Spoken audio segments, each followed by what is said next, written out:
G'day mini enthusiasts, how you doing? Welcome back. I hope you're all well and I hope you're having a great day. Today we're back on Project Bruce again. So the videos are coming thick and fast. It's the winter months, there's nothing else to do in the evening, so I'm just getting on with it. And I want to get Project Bruce finished early on in the new year. So I really need to pull my finger out and get stuck in. This will be the second part of the sill replacement on the offside front where it had an oversill. So if you've not seen the first part, I'll stick a card up somewhere. Go and watch that part first and you'll see the problems we're facing with replacing these sills. Thanks for everyone that left comments. I really do appreciate it. Quite a bit of empathy there. Yes, it was worse than I thought it was going to be, but it's not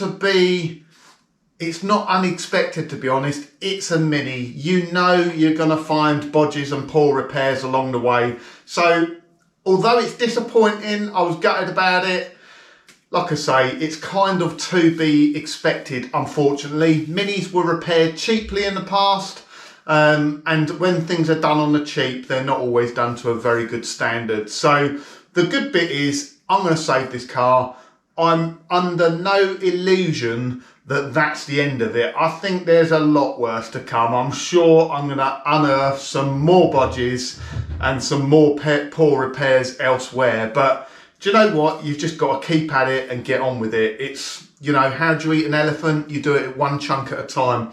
And that's very much the way I approach restoration when I'm restoring minis, because you can just get a bit gutted about it. And I know a lot of people that start projects and it just ends up taking them years and it just becomes too much, but you just got to keep at it, keep going, and you'll get it done eventually.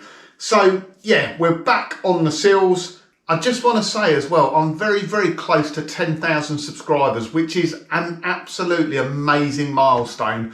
When I started doing YouTube videos properly, it's probably 3 years ago now, I did not think there was any way I'd get to 10,000, but we're very nearly there now. So yeah, just thank you very much. And if you're not a subscriber, please do hit that subscribe button. There's always stuff going on the channel and it just means a lot to me. That'll be a massive milestone when I get there, and I'll be really, really pleased to have made that achievement. So let me stop waffling on. Let's get into this week's video and let's get Project Bruce sorted out once and for all. Right then, it's time for some CAD drawings. And by CAD, I mean cardboard aided design, sponsored by Tesco's Milk Choco Pillows. So cereal packets work really well.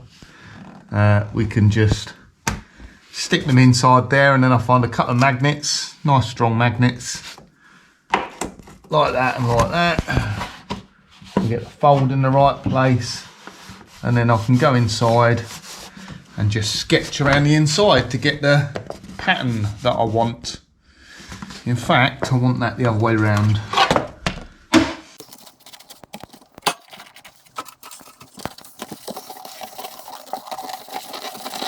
Make sure our fold is in the right place.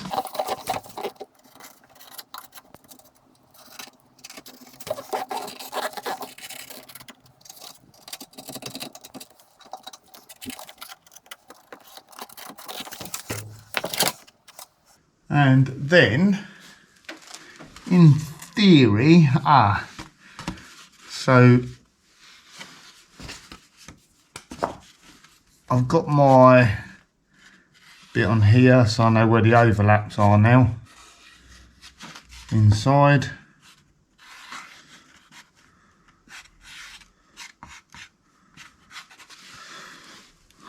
What I can't do is this bottom bit because I can't get inside there, but it gives me a bit of a template to go and cut the metal out of.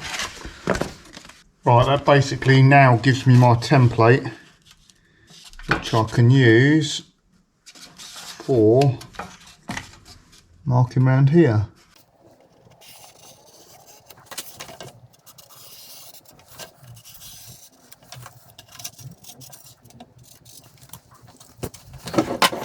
Can even approximately get my fold line in where it needs to be.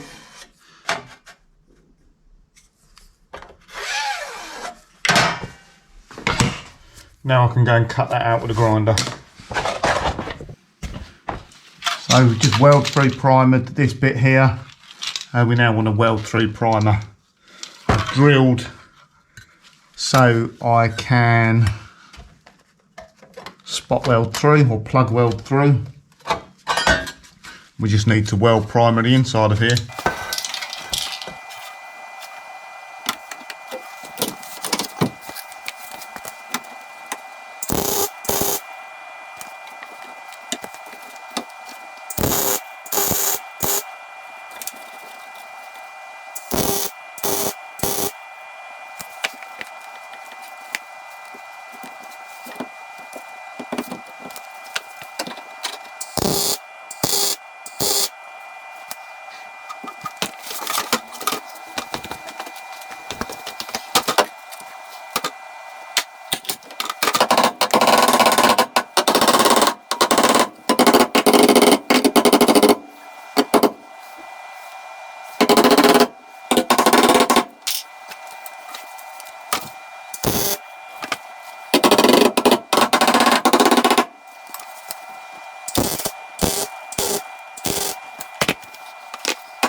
Right, not sure where I got there with video, so this is the next day. The GoPro battery was mucking me around again and my welding was awful for some reason. I think the gas is running a little bit low and sometimes, yeah, just laying down at funny angles doesn't help.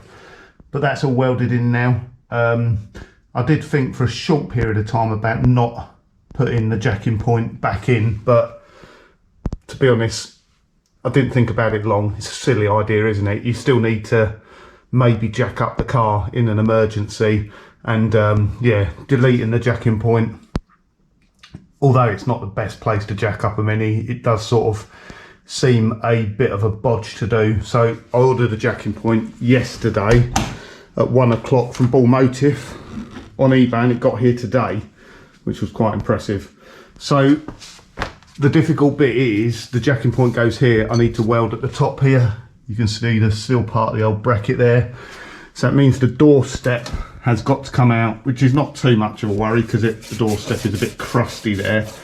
But I do this bit very meticulously, bit by bit. You know, if I was to chop out the whole floor pan, chop out the outer sill, chop out the inner sill, chop out the doorstep, the car would have folded in half by now. So you kind of have to do a bit as you go. So there's the new jacking point to go on.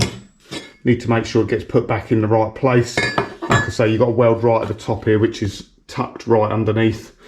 So I won't use this whole doorstep. I'll probably chop it at the ends because this goes into the painted work of the bodywork here. So I'll probably use 3/4 of it. And I've got to say thanks to one of the subscribers. One Chish dropped me off a load of parts, which he said donated to the channel, either sell on eBay, make some use of, So that's going into this project roof build. So thanks one. Before I cut it out, I'm going to need to drill out spot welds that are on here. So the first thing I'm going to do is just clean off the paint, and I should be able to see better where the spot welds are then.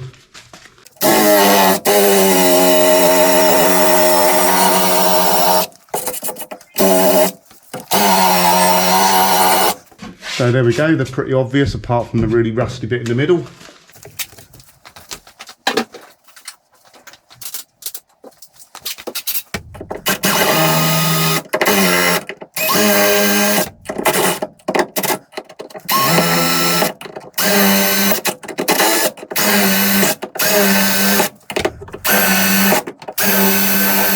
I went all the way with that one.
Getting this jacking point in the right place is obviously, it's quite important, so it's a little bit tricky. You can't just roughly line it up and weld it on. You've got to make sure that the sill's going to sit right and that it lines up with that, because obviously I'll need to well, I'll be plug welded, those will be. I won't be able to get the spot welder in there, but you need to get it all lined up, needs to line up at the front. And obviously if it's going to be a functioning jacking point, it needs to line up under here with the sill. So yeah, a bit tricky to actually get it in exactly the right position. Now I've just got to weld this jacking point in, then we can weld the doorstep back on, and then pretty much the outer sill's ready to go on then.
there we go. Welding's always much easier when you're putting fresh metal onto fresh metal, and it's nice and thick. So I did blow a couple of holes here, which you just see me patching up at the end there. If you've got a bit of copper, the weld won't stick to copper, so if you've got a hole you can put the copper around the back and it will prevent you blowing through the other side. Right, I'm really pleased how that's gone so far. So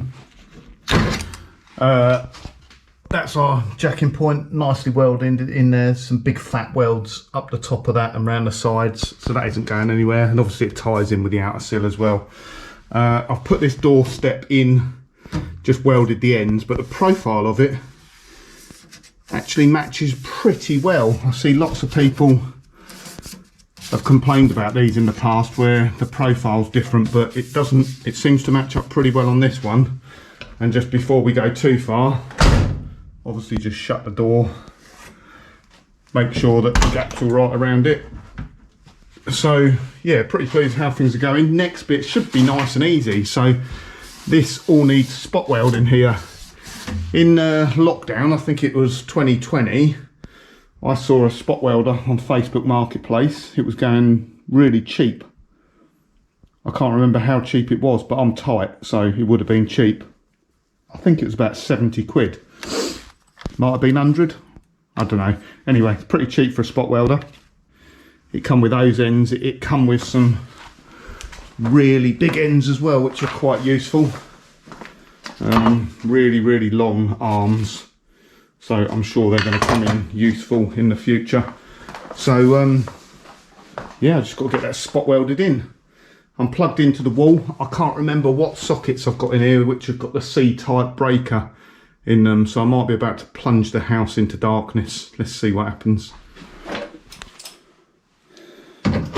Right, I think the only downside with this spot welder is it doesn't have a timer on it. Kind of have to just do it yourself.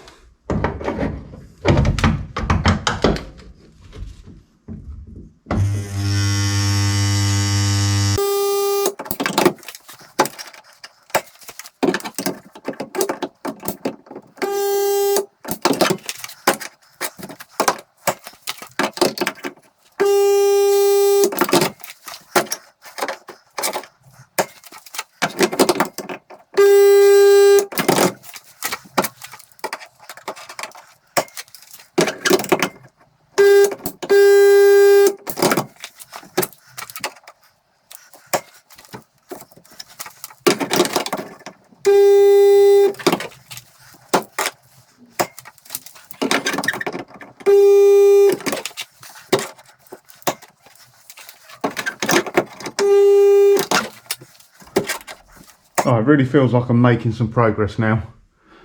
I was getting a bit down about this because it just turned into a bit of a nightmare. But it's a Mini, isn't it? They do.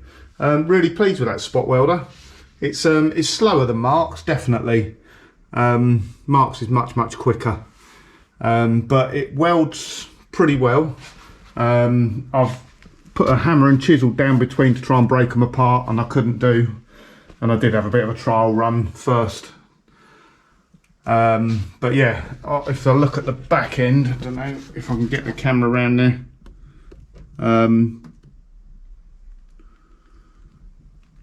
Yep, they're really nice spot welds, and I've cleaned the metal up nicely beforehand so it wasn't spitting and sparking all over the place. But it's just so quick. If I was plug welding them, it'd take half hour, 45 minutes. With that spot welder, it's 5 minutes work, 10 minutes. I need to bring this lip down. The lip's a bit too high up on there at the moment. But apart from that, we are now ready for the outer sill to go on, which is brilliant.